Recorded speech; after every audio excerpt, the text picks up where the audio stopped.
A Tesla killer. Pay your developer. Light is the new exercise.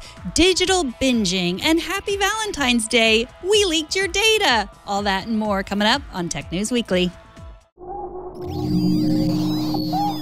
Netcasts you love.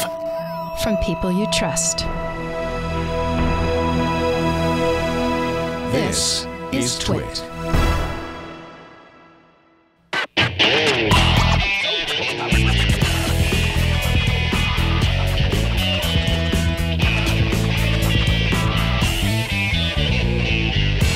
This is Tech News Weekly, episode 70, recorded Thursday, February 14th, 2019.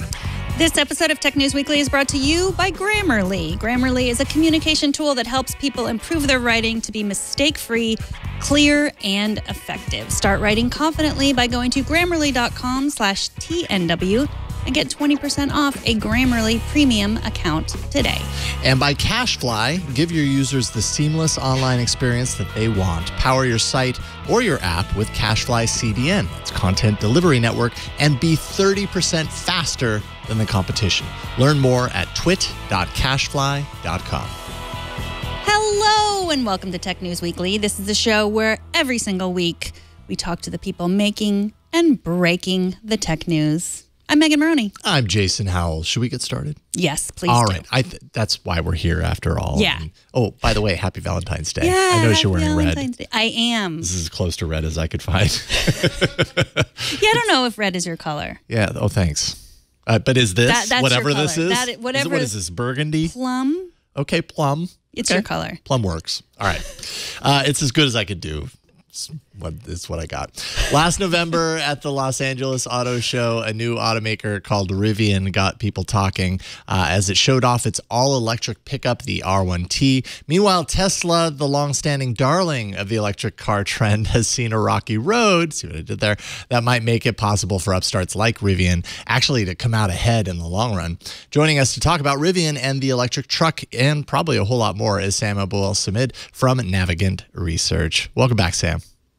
Hello, Megan and Jason. It is great to get you back, sir. Welcome. Great to be back. So first of all, who is Rivian? I feel like, for whatever reason, I feel like I missed the initial news late last year. And then now suddenly, and we'll talk about it in a few minutes, Rivian seems to be kind of, popping up in the press. Who is Rivian? How did they emerge on the auto scene? Like, what can you tell us about their background? Yeah, the company itself actually goes back about 10 years. Started off under a different name. Actually went through a couple of different names. It was originally Avera Automotive, or actually no, it was Mainstream Motors first and then Avera Automotive before becoming Rivian in 2011. And they've largely been in stealth mode most of that time. It wasn't until about last October or so that they started doing some outreach to media and analysts ahead of the LA Auto Show, where they were planning to show their truck off for the first time. And they've pivoted. They originally were starting off planning to do highly efficient gas engine vehicles, and then eventually shifted over to doing electric trucks. They kind of saw where the market was going with trucks and SUVs. And that's, those account for about 70% of the U.S. auto market now. And so they launched at the LA Auto Show. They announced the Rivian R1T, which is a full-size pickup, and the R1S, which is an SUV based on the same platform, with range going up to 400 miles. They claim 11,000-pound towing capabilities. All of which makes it competitive, at least on paper anyway, competitive with the current market leaders in the light-duty pickup truck market, like the Ford F-150 and the Ram 1500. We just got a Toyota Sequoia a month ago. We had to get a new car, and we wanted something that we could carry a bunch of stuff and everything like that. Gas mileage, of course, is awful on it. Yes. So I applaud these larger vehicles actually going all electric and everything. How would you say that it compares to what we know about Tesla's ambitions? Tesla's mentioned, that they want to get into the electric truck business. Like, what do we know about that in comparison? To be honest, we don't actually really know very much. I mean, Elon has, as usual, has put out a bunch of tweets, alluding to, as being a groundbreaking vehicle, it's going to blow away the market. They put out a rendering last year that basically looked like a version of their semi, but with a pickup truck bed put on the back instead of a trailer, and had an F-150 in the bed, indicating that this thing was going to be enormous. Realistically, I don't expect it to be that big. But we don't actually know anything about Tesla's truck until they actually reveal it, which is supposed to be sometime later this year, I think. Yeah, there you go. They just love their like sci-fi designs. All these new electric, vehicle startups. They just can't get away from what does the future look like? Let's do that. Well, the thing with the truck market is, right now there's three dominant players in the truck market: General Motors, Ford, and Fiat Chrysler. And those three Detroit-based automakers have been, they have dominated the market forever, in part because there's a 25% tariff on imported pickup trucks called the chicken tax. And we don't need to go into the details of why it's called that. But essentially, there's a 25% tariff that's been there since the 1960s. So the domestic automakers dominate that segment. And buyers in the truck market have been among the most loyal in any segment of the auto industry. People that buy Ford trucks tend to buy Ford trucks again and again and again. Same thing with a Chevy or a GMC or a Ram, and which is why the Ford F-Series has been the #1 selling vehicle of any kind in the United States for 39 years now in a row. It's just the way the market is. It's very hard to break in. Toyota, you've got a Sequoia. Toyota also makes the Tundra full-size pickup. They've been trying to pitch that thing at the market for more than a decade now, and it has made very little dent in the overall pickup truck market. Same goes for Nissan and Honda. So it's going to be tough for Tesla or Rivian or anybody else to really gain a foothold in this market, which may be why there's been these rumors this week of a potential investment from General Motors and also Amazon. So my 13-year-old boys are very into cars, as many 13-year-old boys are. And I asked, have you heard of the Rivian? And one of them said, oh, yeah, the Tesla killer. So apparently they're out on YouTube pushing the Rivian. Do you think it really is? I mean, do you think it has the possibility of being a Tesla killer, or is that overblown? Since Tesla doesn't actually have a product, it hasn't shown us a real product yet. It's anybody's guess if it'll be a killer. It certainly has the potential to be. We've at least seen prototypes of the Rivian truck. They've been working on it for a number of years now. It certainly has the specs to be very competitive in the pickup truck market. My guess is that we'll actually see these being built in volume before we see a Tesla pickup truck built in volume. And, based on what we've seen so far, at least, the Rivian is a much more realistic looking vehicle. It's about the right size. It doesn't have, this crazy styling. The reality is that most pickup truck buyers are not looking for anything quite that radical as what we saw in that rendering from Tesla. So they're more likely to go for something like this from Rivian, especially if it's also got backing from a company like GM.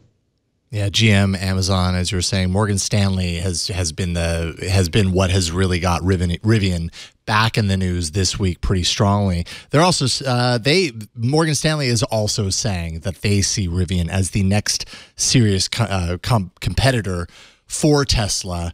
And that has me thinking like, okay, but if Rivian is dedicated to trucks, like you say, we haven't seen anything from Tesla in the way of trucks. But that also makes me realize like Tesla has been such a strong name up until very recently. Like, should they be in a stronger position than they are? Like, should there be any question about this, that this upstart that hasn't really come to market with anything could actually be a threat to a company like Tesla? The problem with the auto industry is it's so capital intensive. It's so expensive to actually bring a product to market. As we've seen with Tesla, they have had to continuously keep going back and raising more money because it costs so much to bring a product to market. And Tesla has struggled. If Tesla had been able to execute better, on their first few products, and get them to market on time and do it with a higher degree of reliability, then I would say probably it would be it would be really hard for Rivian or anybody else to really compete with them.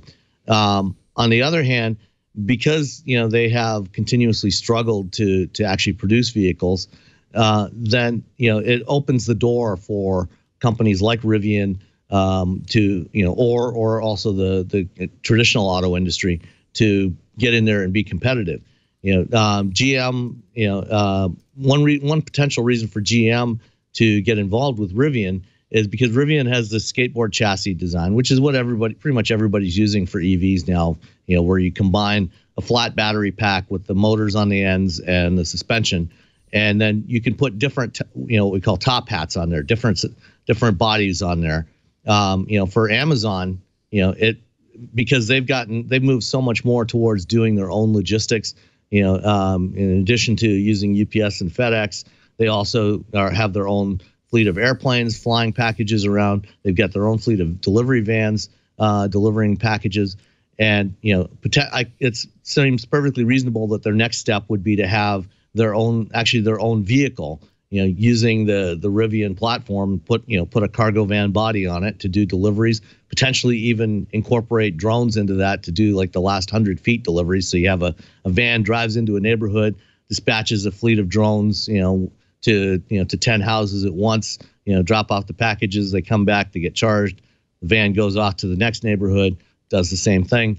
For GM, they've got to compete, with Ford and Fiat Chrysler. Ford is going to be launching a hybrid version of the F-150 next year. They've already said that they're working on a fully electric version of it.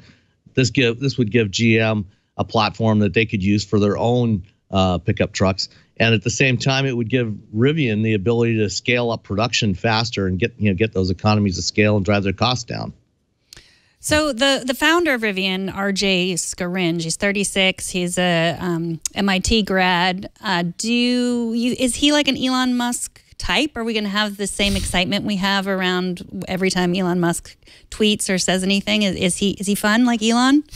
I haven't met him in person yet. From all I've heard, he's a very smart guy, but I think a little more, maybe not quite so out there, not quite the, I don't expect him, and I hope that he won't, do all the kind of tweeting that Elon does. I hope that he'll stay focused on the company and, actually executing on getting product to market, and good product to market. That will be better for his company than to spend all his time on Twitter. Yeah, I would think we could all agree to that. Sam, I do want to mention while you're here, we recently launched a new show called Hands on Tech, or HOT for short. It's funny how it works out that way because it's perfect. Yeah. Anyways, you were on the premiere episode. Tell us a little bit about the 2019 Jaguar, the I-Pace that you took a look at. Yeah, I got a Jaguar I-Pace and brought it up to Petaluma, and Leo and I took it for a drive, and we did some filming with it. It's not quite a competitor for the Tesla Model X. It's a smaller EV, but it's a really nice looking vehicle. It's a lot of fun to drive. It's got great performance. It doesn't scoot off the line quite as ludicrously as a Tesla does. But 0 to 60 in 4.5 seconds is nothing to get embarrassed about. And it actually drives really well on curving back roads, country roads. It actually drives like what you would expect of a Jaguar, and it also feels like a much more luxurious vehicle than Teslas do. So it's Jaguar's first electric car, and check out the first episode of Hands on Tech and see what Leo and I thought about it. Yeah, it's a nice looking vehicle. twit.tv/HOT if you want to check out that first episode, and you should. You can subscribe there as well. Sam, and when you're done with that, you can watch or listen to Wheel Bearings. I was just about to say, Sam, tell us where people can find Wheel Bearings podcast. Wheelbearings.media, and we recently added a third host to the team. We added my friend Rebecca Lindland, who is also a longtime auto industry analyst, and so she's bringing a new voice to the team with Dan Roth and I, and we're having a lot of fun with it. Right on, Sam. I love your analysis of all things cars. Thank you so much for hopping on today and telling us all about it. Always a pleasure to talk to you. We'll talk to you soon, Sam. Take care. All right, bye. Take care. After the break, people in the U.S. are paying an average of $79 a year on iOS apps. Is this a trend that's likely to continue? But first, this This episode of Tech News Weekly is brought to you by Grammarly. Grammarly is a communication tool that helps people improve their writing to be mistake-free, clear, and effective. They encourage everyone, even the best students and the top professionals like yourself, to use Grammarly to do their best work and accomplish even more of their goals. Grammarly is a writing assistant that makes you look and sound smarter. So start off this new year by easily improving yourself and your communication at school, work, and almost anywhere with Grammarly. They help people show their best self through writing, and they're available across platforms including online browser extensions, desktop editor, and a mobile keyboard checker. Grammarly is available on multiple browsers. That's Chrome, Firefox, Safari, Edge, and all the platforms, iOS, Android, Windows, Mac. Their free product reviews critical spelling and grammar. Grammarly Premium looks out for spelling, grammar, plus advanced punctuation, structure, style with context, vocabulary suggestions, conciseness, and readability for different occasions. Accomplish your goals with help from Grammarly. Stop making email typos on your phone. Close more deals at work this year with your emails. Polish your resume to get that new job. Now, I consider myself to be a pretty good editor of my own work, but I am always surprised what Grammarly catches.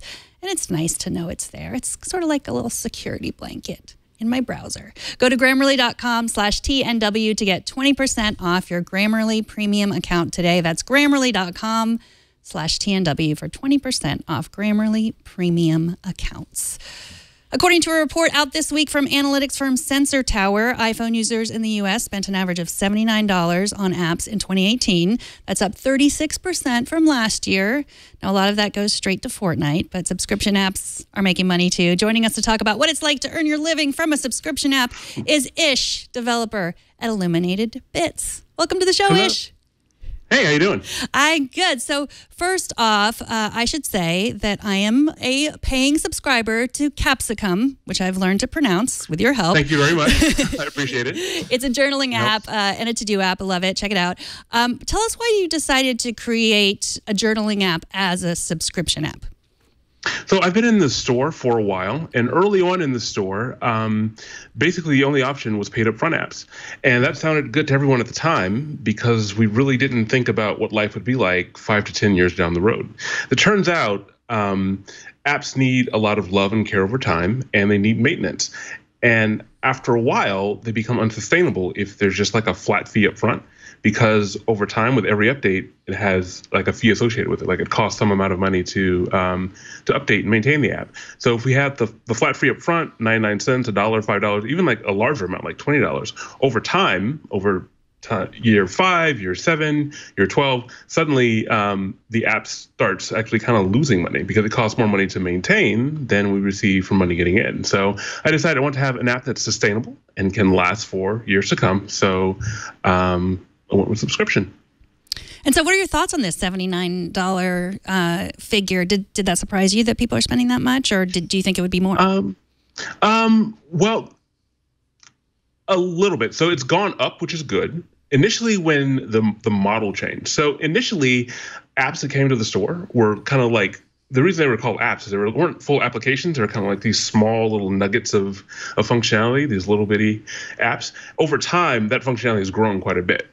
Right. So in the beginning, when we had like the initial iPhone, there's really not much you could do with an app. That's changed tremendously over time. And as such, the model changed from the paid upfront model to the subscription model. So over time, once that changed, kind of set in, and then apps start charging subscriptions, there's a lot of resistance to kind of things changing. And in the beginning, the money really wasn't that great for subscriptions, but it's kind of encouraging to see that over time, people see the value in it and are continuing to kind of pour into it. One of the things, though, sometimes when these numbers come out, I'm not really sure who's being counted as a developer. For example, sometimes Netflix or HBO is counted into that subscription fee, and that's not really quite the same as paying for the app as paying for like a content service like that. Explain for me kind of the difference between the two, because I think I see where you're headed as far as that's concerned. They're kind of playing on different playing fields. But what is the difference between someone paying a subscription to Netflix for streaming video on a monthly basis versus someone paying for a journaling app on a subscription basis? The difference is kind of bread and butter. So basically, the only home I have is on iOS. For many people, if they didn't sign up through the App Store from Netflix. For instance, I didn't. I've had Netflix since back when they were mailing out DVDs.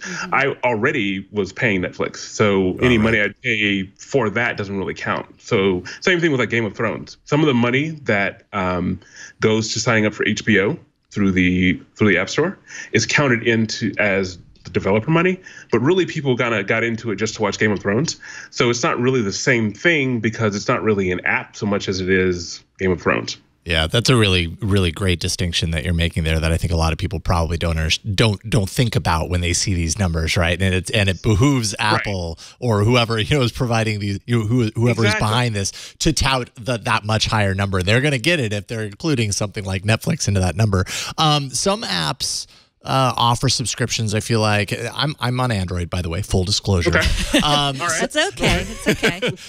Someday you'll bring your app over to Android, and I will welcome it with open arms and show it off to all my Android fans. But I feel like some apps offer subscriptions, and users, there's a little bit of a backlash. It's like they immediately question, why am I paying a subscription on this? Whereas other apps seem like a perfect fit for the subscription model. I think subscription is great. I love supporting developers, and if that's going to keep developers incentivized to continue updating and feeling like their time is valuable, then great. But how can a developer be sure when they're creating an app whether their app, that they should be offering it as a one-time fee or whether they should be offering it a subscription model? Okay. So a clear distinction for me is how much it costs to maintain the app. So for Capsicum, I have things that I have monthly costs for. And really, the more users use the app, the more it costs me to maintain the app. I have to pay for storage. I have to pay for hosting. I have to pay for there's a weather component that I pay for. And every time you check the weather, it costs a little bit of money. So what you want to do is check out over time, is the app actually costing you money to host, to have the app, and then what's your schedule for updates? If you're only updating your app once a year, then maybe not. Maybe subscription isn't the way for you. But if you're doing an app update, I don't know, once every 2 weeks of every month or so, then you really have to factor in over time, over 5 to 7 years, how am I going to continue to kind of keep this app viable? Because kind of a mistake that some folks make early on, and I made this mistake before, is I'm not trying to get rich per se. I just want to kind of keep things even. And I'd like a paid upfront app once, so I'm going to offer paid upfront app. But what I didn't realize was that over time, there's like a limited number of users that you can actually sell the app to. Over time, as that kind of dries up, you won't be able to afford to actually make the updates.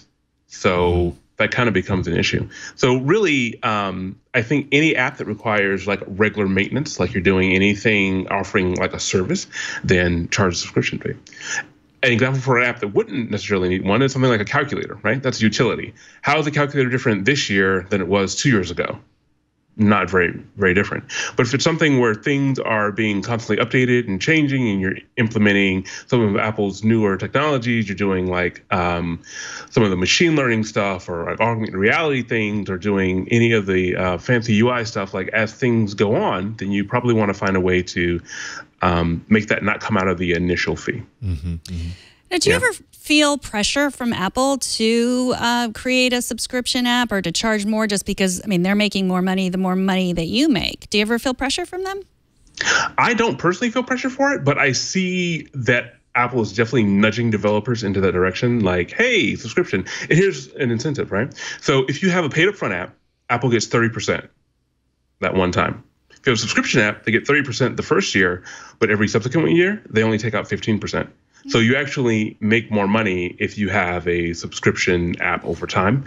And there's also certain functionality like the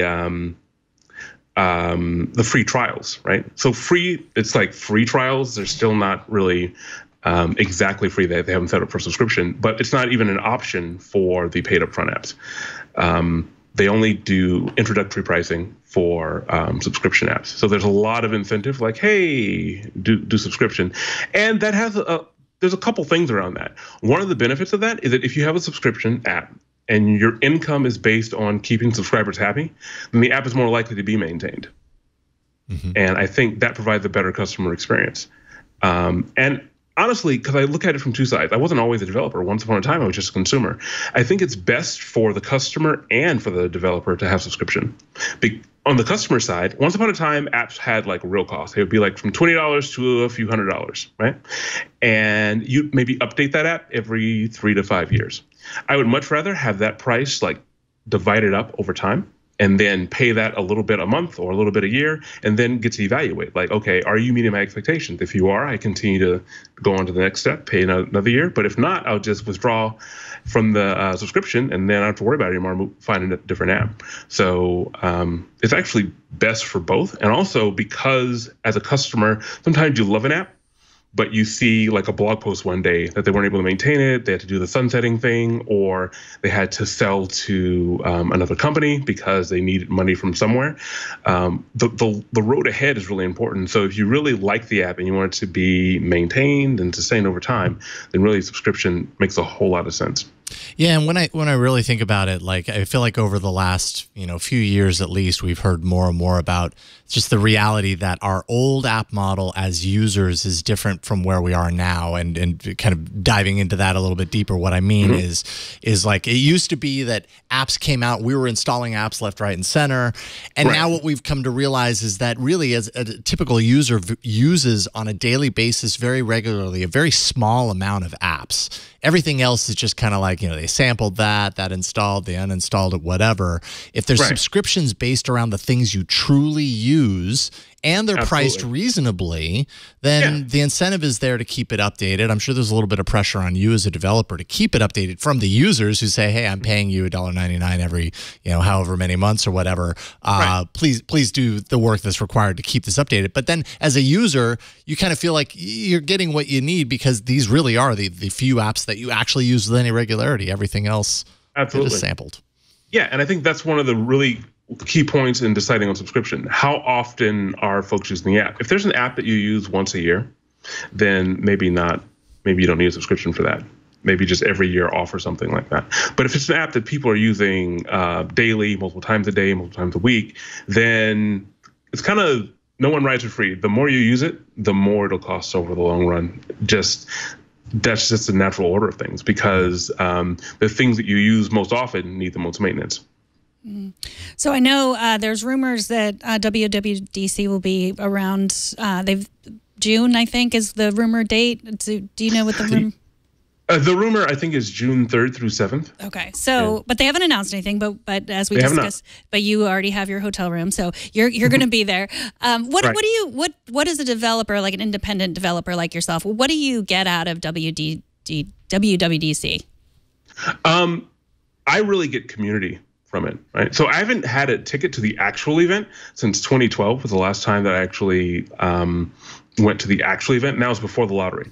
This will be the first time that I'm actually going to throw my hat in the ring and try to get a ticket since then. But just being in the area, being around other developers and such, just the whole feeling of the community, being around just thousands of other developers is really rewarding and fun, and it's really exciting.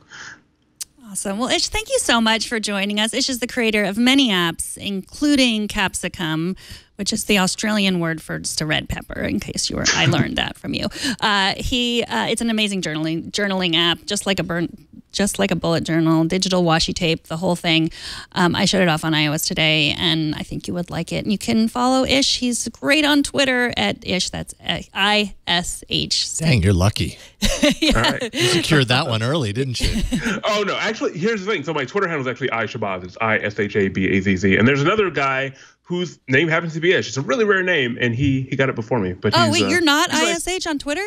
You're not Ish? No, I'm just in real life, yeah. Oh, sorry. Don't go to. I mean, maybe you can follow him and ask him to give it to Ish because he's the only Ish. But It's a lot. Used to it. Thanks so much for joining us. Thank you. We appreciate it. Take care, guys. Thanks. All right, take care. Up next, we're going to talk about responsive lighting in the smart home. But first, let's take a break and thank the sponsor. This episode of Tech News Weekly is brought to you by CacheFly. You can give your users the seamless online experience that they want. You can power your site or your app with CacheFly's CDN and be 30% faster than the competition. No matter what your industry, your business is in, if your website is directly tied to company revenue, you want to give your customers the fast downloads that they need, and you can do that with CashFly. CashFly's CDN delivers rich media content up to 10 times faster than traditional delivery methods and up to 30% faster than other major CDNs. It's backed by a 100% SLA. CashFly guarantees the best user experience for all your customers, no matter where they are or what device they happen to be on. You can join the thousands of others who trust CashFly's reliable network. Many that you've heard of course, LG, Microsoft, Adobe, Ars Technica. We've been using CashFly forever. Leo is a huge fan. Has been a big fan of CashFly. We use CashFly to host all our podcasts, our audio, our video, nearly a decade now. So we've been in it for the long haul, and you can too. Every month, our viewers and listeners download petabytes of data fast and flawlessly. And, Twit really would not exist without CashFly on the back end. So if you want to check it out for yourself, you can do that. You can say goodbye to logging in multiple times a week, or even worse, every day trying to track your CDN usage. You're not going to get any billing spikes. You're going to get a custom plan tailored to your CDN needs based on yearly usage trends. On average, customers who switch to CashFly save more than 20%. And, just imagine what you could do with that 20%. And, possibly more valuably, your time. And just for Twit listeners, CashFly is giving away a complimentary detailed analysis of your current CDN bill and usage trends. You can see if you're overpaying 20% or more for CDN. Learn more by going to twit.cashfly.com. That's twit.cashfly.com. And we thank CashFly for their support of Tech News Weekly.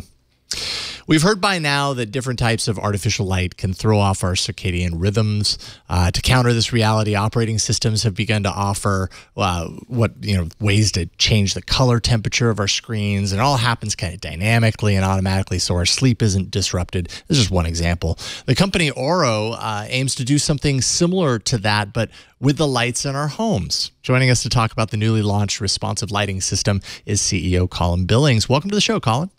Hi, Jason. It's great to have you. Absolutely. Thank you for joining us. So why don't we start with a problem? I have Hue lights throughout my home. I have automation that turns them on at different times of the day and stuff like that. But color temperature is not necessarily something that I control for, nor is it kind of like this attention to the fact that now it's nighttime, maybe my lights should dim and all this kind of stuff. What is the science behind why I should begin to think about this seriously? I think you have to think about it seriously if you are really thinking about your health. For quite some time, health has had sort of two pillars. One is our nutrition, and the second was exercise. And very recently, or really the last decade, we've started to learn a lot more about how important sleep is to our health. And if you're really working on sleep, then you should be at the top of your list thinking about the light you're exposing yourself throughout the day. And the reason for that is that our bodies are essentially hardwired by about 3.5 billion years of evolution on the planet Earth to respond to the daily cycles of light and dark in many important ways, one of the most important being how well we sleep at night. Okay, so talk a little bit about this concept of responsive lighting. What is that exactly, and what's required to drive it? So responsive lighting is, I think, the first time that we've sort of stepped into the future of lighting. Most of the things that have ever sort of been in the category of what's called smart lighting to date have really been things that you've had to manually control, much the same way that you do your light switch every day. You have to walk into a room, think about wanting a light on, and then go over and make that change. With things like the Philips Hue that you maybe have, or even when you connect other types of products to things like Alexa or Google Assistant, you have to think about that. With Orro, we really asked the question of whether or not you could just live in your home and have your lights respond to how you live. Things we've seen in Jetson cartoons and movies, and it feels like this was part of the future a couple of years ago. And with Orro, that future is here today. So Jason and I share an office, and we share an office with a third, shall I say, more difficult person who is not here. So I will talk about Karsten. And he moved into our office, and we were perfectly happy without him. And we had all the bright lights on all the time because we like to see and read things. And he doesn't like any light. So he keeps the lights off, and he insists that we just use our like warm lights on our. I don't think Jason has any lights on his desk, but I have just two dwell lights. in the darkness. Is he right, or are we right? Well, it really is about the time of day. So the way our body works is we go through sort of a transition between sleep to wake, and underneath that is sort of two hormones in our body. One is called cortisol.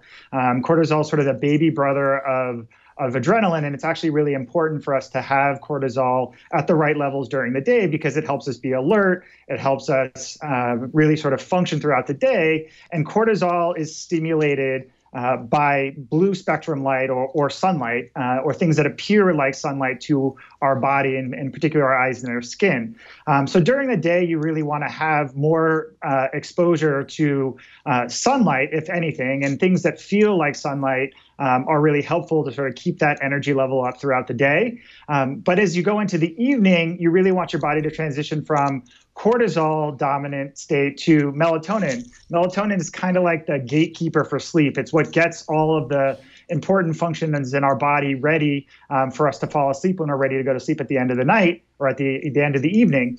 And dimming is actually what stimulates that, or the absence of light. So I think during the day, you guys are probably right. So you can you can use that. But if you're working late, I would highly recommend trying to eliminate as much light as sort of possible to still be able to function or do whatever you're trying to do.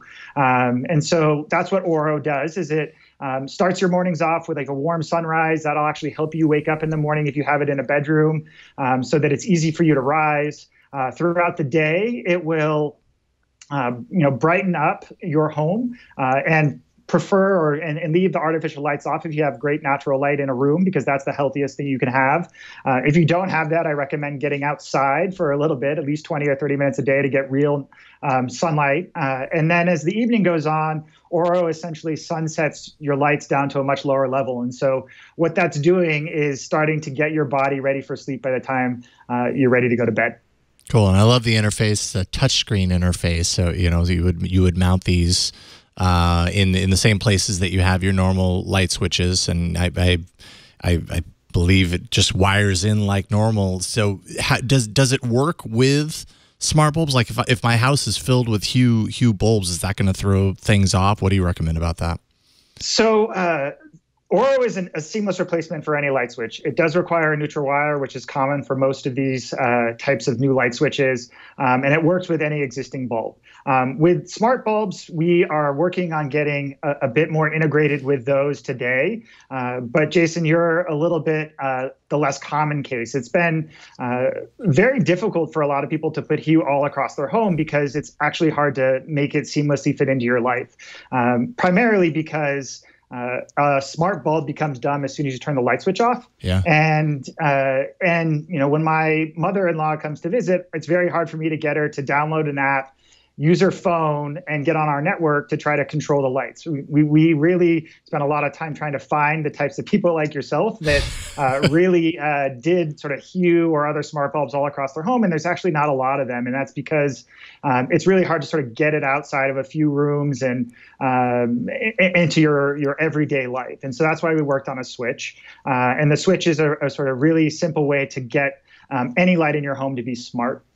And then, with something like a Philips Hue, we really hope to be able to bring the color temperature and other components of what is involved in healthy lighting into your homes as well. I should also specify that in like converting our home to Hue bulbs, like I know exactly what you're talking about. If you put a Hue bulb into a place that's switched with the light switch, all it takes is turning the light switch off, and then the Hue bulb can no longer wake up. We actually had to pull out those switches and replace them with the Hue wireless battery powered switch. So now, we have the switches in every room and it does operate things. There's no real way to turn off that outlet. but maybe it can be done better. And I really like this solution. So in my house, I have the noon lights, which is similar without the learning lighting, I guess. I have to control it through an app or through the Switch or through my Amazon Echo. And I only have it downstairs because it was incredibly expensive to do it all over. And I did it first because I thought that the Hue lighting, so we have a lot of recessed lighting, and I thought, I'm not going to buy an expensive bulb for everyone, but it was, it was costly, so I don't have anything upstairs. How much would it cost to outfit your whole house with the Orro? So we recommend starting with one Orro switch on the main lighting circuit in any room that you use a lot and where light is really important. What we have seen is that most of the time you're not really using all the lights in a room. 90% of the time you're in a room, you're only sort of adjusting the major light there, which means that every day Orro can control that light and actually bring your lights in tune with your life in a way that is seamless and really requires very little thinking. So the Orro switch today is $199. And so for, let's say, a 3-bedroom house, is probably going to be somewhere between $800 and $1,000 to really get started if you want to put it in more than one place. But it's worth pointing out that the Orro switch works as a single switch in any room. So it's very easy to try, whether that's your bedroom or your living room or your kitchen where you spend the most amount of time. You can really get started with Orro quite easily. And what we see is that as soon as you start forgetting about your lights in one room and having them just respond to your presence and what they've learned about you, that you very quickly realize that there's a lot of other places where you'd love that. Mm-hmm. And I mean, it should be said that that sounds like a lot, but those lighting, people have been outfitting their whole homes with this kind of smart lighting and getting someone to come in, and it's usually, in the past it's cost way more than that, maybe like 10 times that much. Yeah, so in most so go back to sort of the generation before of lighting automation, you're looking at something like $5 to $10 a square foot to bring manual scene controls into your room or into your home. And you have to do that the whole home at once because it actually involves rewiring, doesn't actually work with all your light bulbs. It's just really quite costly and has for a really long time been something only people who have essentially are very rich are able to do this. And so I think with Orro and some of the other products that are coming along, we're seeing that lighting actually matters in every moment of our lives, whether it's, getting up in the middle of the night to check on the baby, whether it's us sitting down to have dinner with a set of friends. It should matter a lot to how well you rest at night and how you feel throughout the day, that getting these lights or our lighting in line with us is something that we can do at a much more approachable price today and inevitably a lower and lower cost as time goes on. Awesome. And I should also mention running Android. So you can bring Android into your wall with Orro. Cool. So if people want to learn more about this and check it out for themselves, kind of get some insight into the science behind it and understand how the system works, they go to getorro.com. Is that where they go? Yeah, that's right. getorro.com. Right on. Awesome. Well, Colin, thanks for hopping on and telling us a little bit about the science and the technology that you guys are developing. It's really cool stuff. Thanks, Jason and Megan. Thank you. We appreciate your time. Thank you. Take care. Bye. And now it's time again for the story of the week. This is where Jason and I each pick a story that we wanted to talk about, and we hope you want to listen to. So there. So my story of the week is this headline, which I found odd because I'm a big proponent of the digital cleanse. And both Apple and Google have come up with features in their OS to help curb screen time. Right. But then I saw this headline. It was about a recent study by a company called Mojo Vision. Perhaps it's Moho. I'm going to say Mojo Vision. They say doing a digital detox doesn't necessarily curb our tech addiction. 33% of their respondents said that reducing their smartphone use had either no effect at all or caused them to use their device even more often.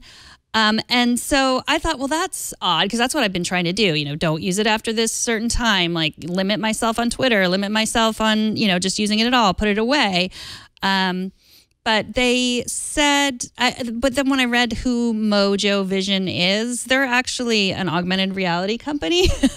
So you could see how they might enjoy these survey results, because it's like, of course, they just want you to be wearing a headset all the time, and they're the proponents of this invisible computing, where it's everywhere. But I know you've done your fair share of digital detox. I know you did a whole week, or was it 10 days? You were off the grid. It was like 10 days where I didn't really look at my phone at all. It was zero. I mean, it was away, and I couldn't if I wanted to, because I was gone somewhere.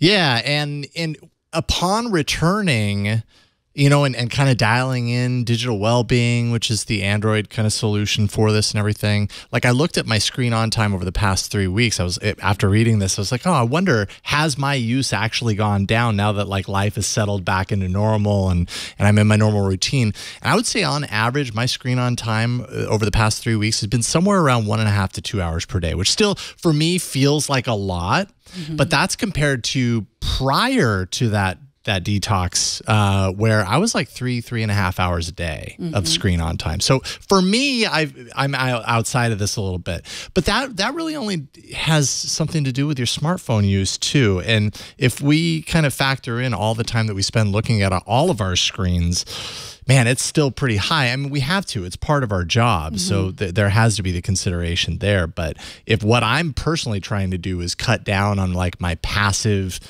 I'm bored, so I automatically look at my phone sort of habit, I feel like that has gone down in kind of this digital detox approach. Well, I mean, I think the other point they were trying to make was that feeling of like, I'm bored, I'm going to look at my phone. I mean, that's sort of the problem. Like, it could be, I'm bored, I'm going to, eat a bag of potato chips. I'm bored, I'm going to, do heroin or whatever it is, like.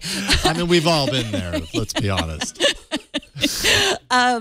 But it's that's the problem. Like, what are we like, and why are we bored, and what are we like? I feel like that it's not the device the problem. It's the why do we feel the need to fill that time? Or just what are we trying to get out of whatever addiction that we have? Because I will fully admit, like, I do feel like I have a tech addiction. Like, I will scroll longer than makes me feel good, which that's how I define it. I don't know if that's the medical definition, but I do know that like I use my technology more than I want to. Sure. So I don't like this Mojo Vision, the idea that like computing would be everywhere. I get it, but it also makes me feel a little bit uncomfortable. It makes me feel a little uncomfortable. At the same time, no matter how much, like, I also understand the flip side, which is no matter how much we try and rein things in, the long term is that technology will continue to be more and more integrated in our lives. Whether we want it to or not is just kind of the direction of things. Or maybe there's some, big change that happens, or some big, moment of awareness and everybody shifts. But I don't think that's the case, because we really do live in the technology age. That's where we are right now. And it's hard for anyone to see outside of that paradigm, because we're smack dab in the middle of it.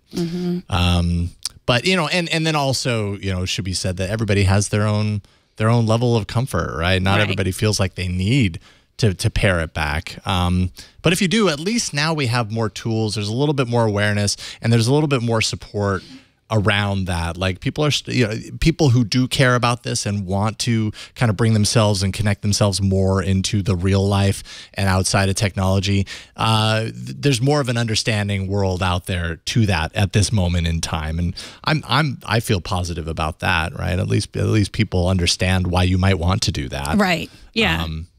So that helps. Yeah. Helps to keep dialed in. I like thinking about, I thought this was interesting because it made me think about it in terms of like similarly to how you'd think of alcohol or food. Right. That, you've all heard of people who are like, well, I'm not drinking at all during the week, like only on the weekends. And then it's like, then there's binge drinking, like that's its own kind of problem. Right. So it's like, I'm not to think of technology, like I'm not going to use technology for a whole week. And then, I'm going to spend the entire weekend, on Twitter, like, which may be better than weekend Clockwork Oranging your eyes open, staring at your screen for 24 hours. Exactly, or like thinking about it in terms of fad diets. Like, I'm going to go on a, they don't work because you just go back. And I think like that, we've come to the point where like, does a digital detox really work. I don't know. Maybe for some people it does and others it doesn't. Yeah, it's going to fluctuate depending on the person and experience, I think. Happy Valentine's Day. And for your gift, I give you the news of a data breach of the online dating site Coffee Meets Bagel. Actually, they gave that gift, so don't blame me for it. Though it's interesting that they chose to make the announcement via email on Valentine's Day. The timing is ironic, not really in a good way.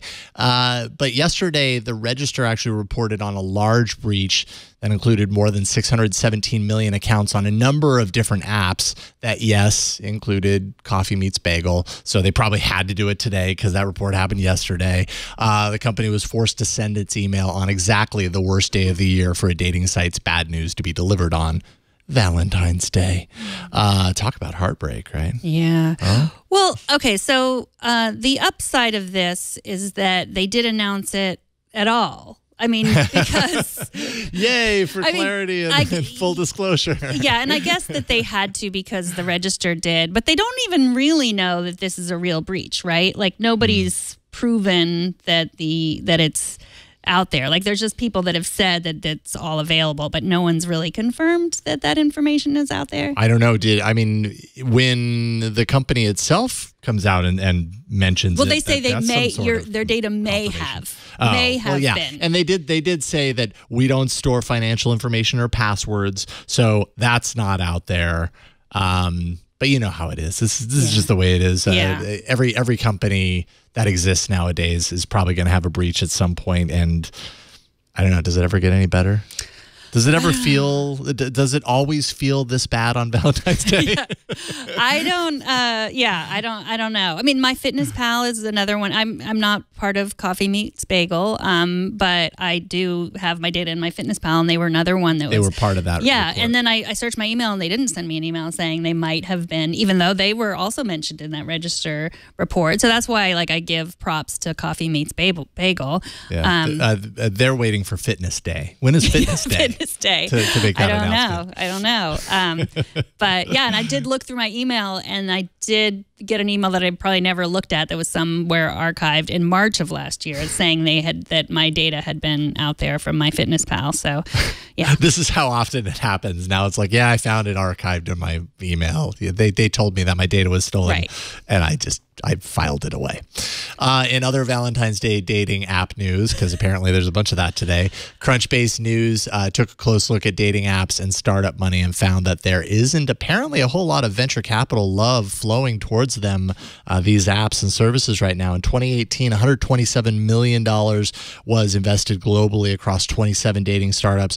That's compared to $300 billion globally across all sectors. So very small piece of the pie. If you want to know who's doing it right, apparently, OkCupid, Grindr, eHarmony, Coffee Meets Bagel's doing okay.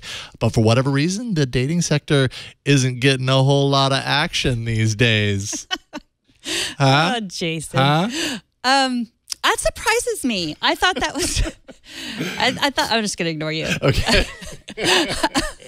I even put that in quotes in here because I'm like, I gotta say that. Sorry.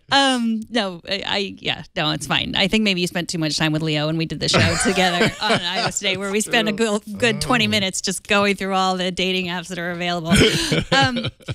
I thought that was a big market. Like, it's a service that I thought people were paying for. I have a question though. I have a fair amount of 40-ish, some 30-ish single friends, who some are on the apps. That's what they call it, on the apps. And do you and your male friends talk about the app? Do you have any single male friends? I don't think that I do.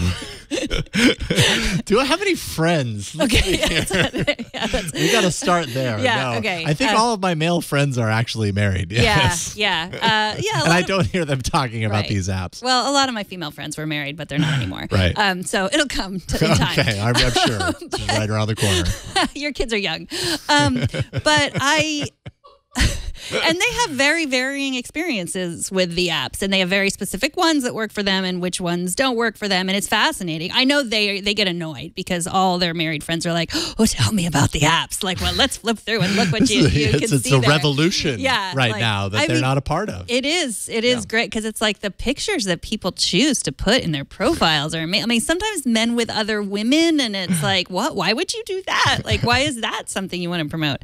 But I was just wondering if that's something. Jerry, is that something you and your male friends do? Do you have single male friends? He says he doesn't have. No, I guess men don't have Alex friends. is running in here. Alex. Alex is holding up a note that says, "I'm not your friend." Yeah. Are you single, Alex? Are you on the apps? Maybe. I try. He's running away. Oh, for the record, Alex is one of my best single male friends, and he won't tell me anything, and I ask him regularly about it, and that's why. So maybe let me know if he'll tell you anything about his experience with the app. He only tells me things when he runs through that door with something scribbled on paper. That's about the only time Alex ever talks to me anymore. Okay. So he's totally a really good friend. That's it for this week. Tech News Weekly records live every Thursday at 11 a.m. Pacific at twit.tv/live. You can always be part of the show by emailing us at tnw@twit.tv. You can subscribe to our show at twit.tv/TNW. You can still take our survey and do the survey because we want to know what you think. And it's not difficult. I promise there are no questions that you will. It's not like a quiz. It's not like a math quiz. You'll know all the answers. And it's not too private. And also follow us on the socials. We're on Twitter, on Instagram. Jerry's in the studio right now. He runs all that. He's amazing. He is not a robot. He's a real person. And go follow all the Twit accounts. And if you want to tweet at me, I'm at Megan Morrone. Jerry is a friend, but he's also married. Yeah. But John is all, he didn't even demand. I guess John doesn't even want to be your friend. He's single too. John is a friend. And are you on the apps, John? Okay. I don't think anyone's going to admit if they're on the apps anyway. There's nothing wrong with being on the apps. I don't know. I don't know if there is or not. You got to be. Well, there's something wrong if you were on the apps. Well, of course. But you got to be in it to win it. Happy Valentine's Day. Happy Valentine's Day. The show is full of love just for you. I'm at Jason Howell on Twitter. Thanks to everyone who helps us do the show. Of course, Jerry's sitting over there scrolling words. John. And this is Josh, our TD's last TNW. Yes, he's decided to dump us on Valentine's Day, no less. Oh, I didn't even... I guess that worked out that way, didn't it? Yeah, it really did, Josh. Sorry, guys. Thanks a lot. Josh, you are a hopeless romantic. You're not allowed to be on the apps, No, too. I'm not. I'm not on the apps. Okay.